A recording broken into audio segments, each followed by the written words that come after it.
Hortensia y gardenia.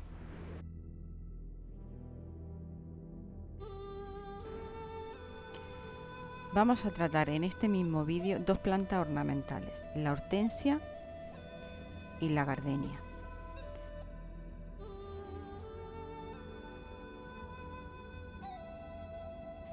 La hortensia es un arbusto caducifolio de climas con inviernos suaves, perteneciente a la familia de las saxifragáceas, cuyas variedades más significativas se caracterizan por tener flores dispuestas en inflorescencias, en forma de cabezuelas y en cimas umbeliformes compuestas.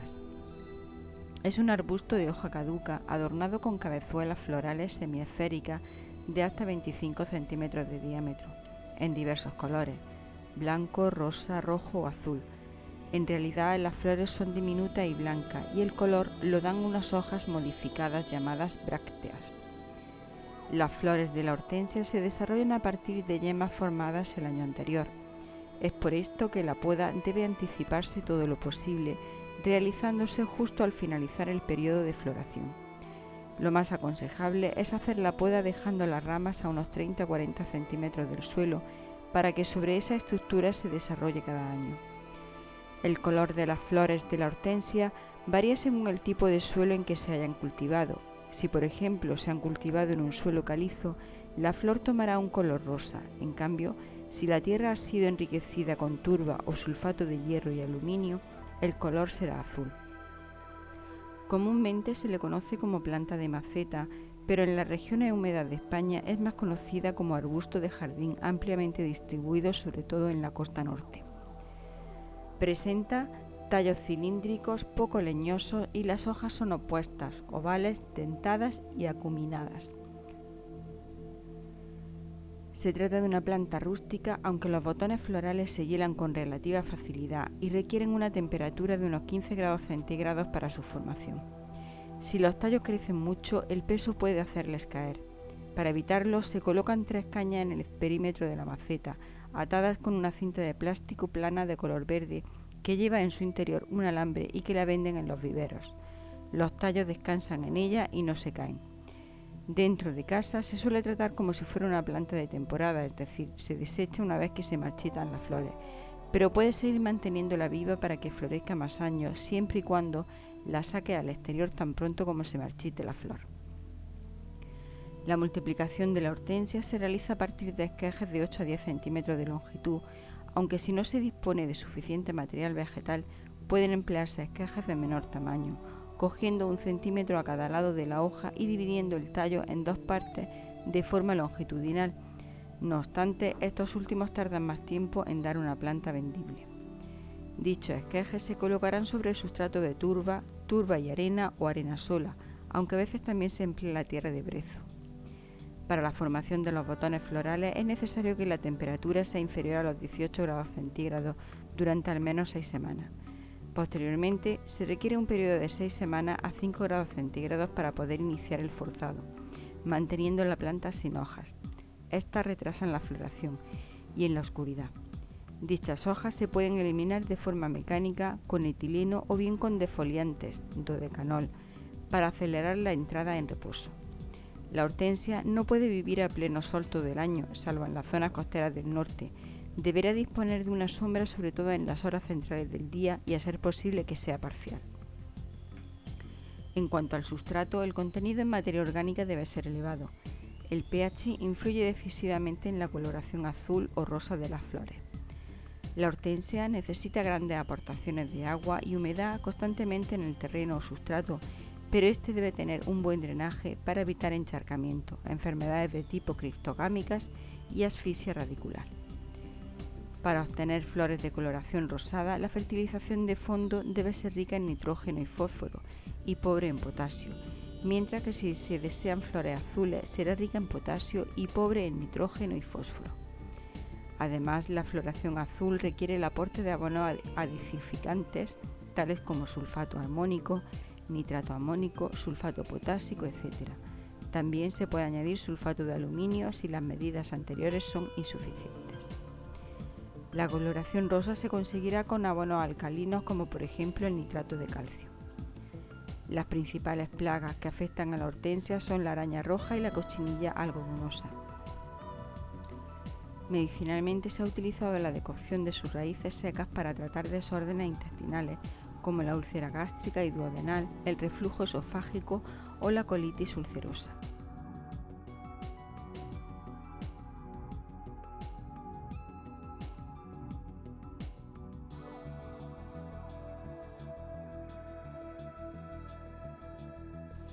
Pero este vivero está especializado también en otra planta, como es la gardenia.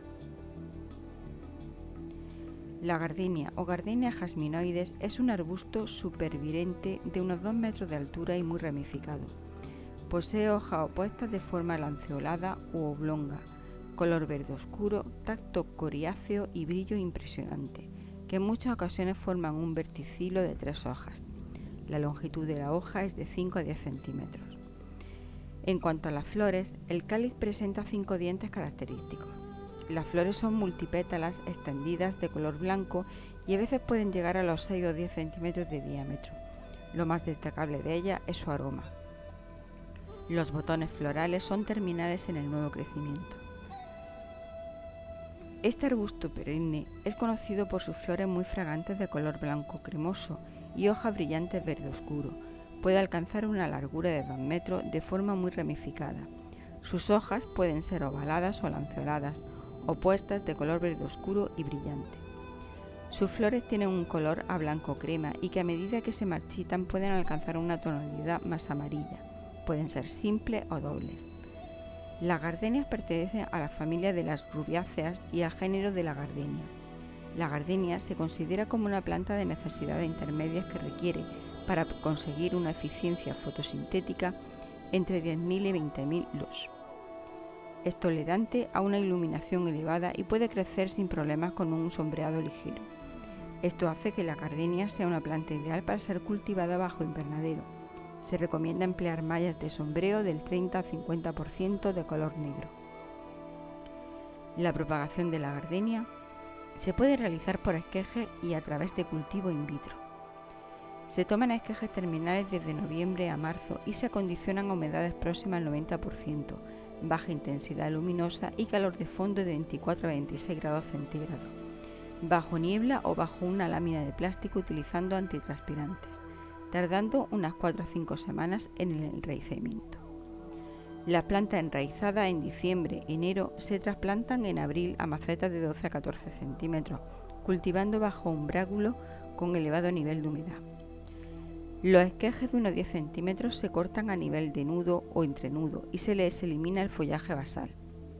Posteriormente, se plantan directamente en pequeñas macetas con objeto de reducir el número de pasos en el programa productivo y se colocan en un sustrato: arena y turba de musgo y perlita, con pH inferior a 6.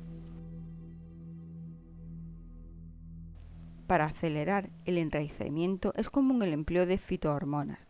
Las plantas procedentes de esquejes pueden tardar de 1 a 2 años en alcanzar la madurez floral.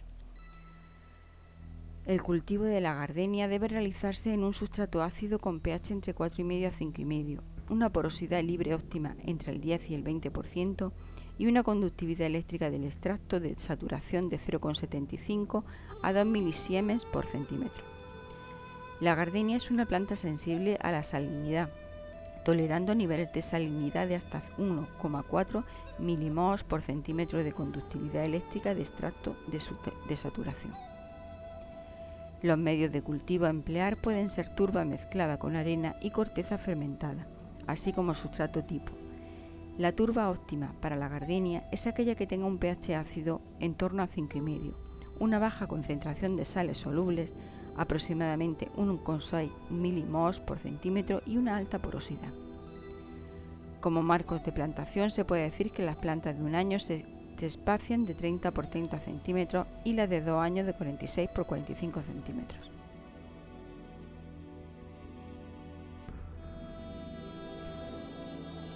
El trasplantado se realiza antes del inicio de la brotadura, las plantas viejas como máximo cada 3 o 4 años, procediendo con cuidado para no dañar sus raíces.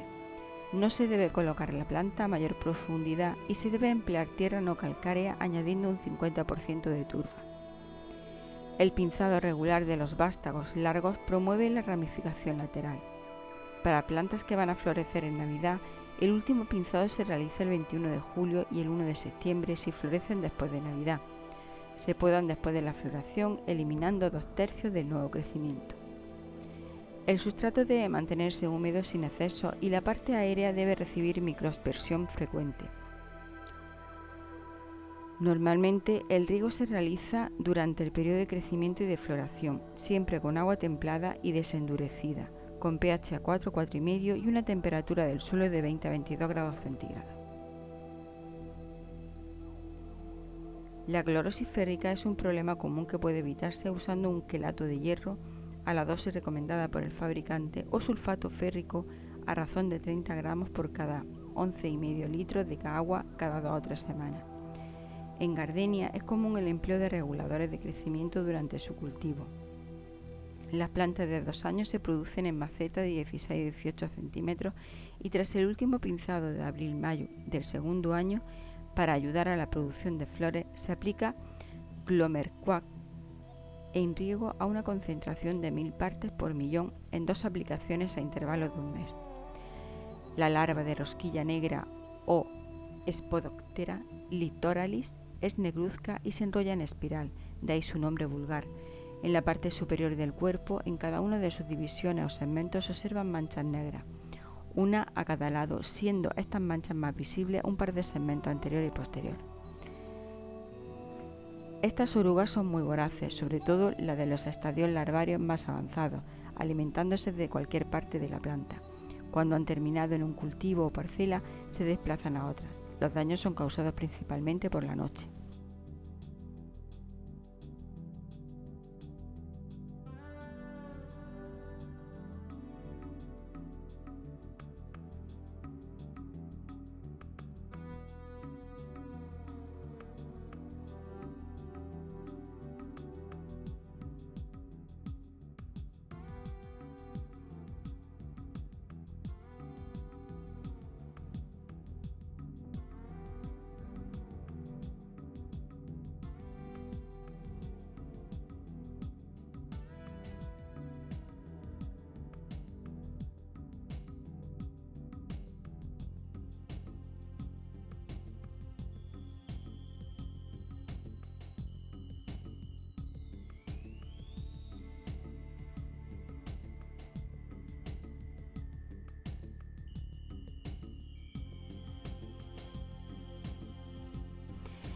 Para el control de orugas se puede utilizar la trampa mosquero-polillero, que consiste en un cubo de plástico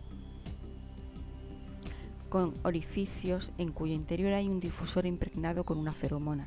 Está especialmente indicada contra la mosca de la fruta y en general contra dípteros y lepidópteros, tanto en cultivos hortícolas bajo abrigo como en cultivos de cítrico al aire libre.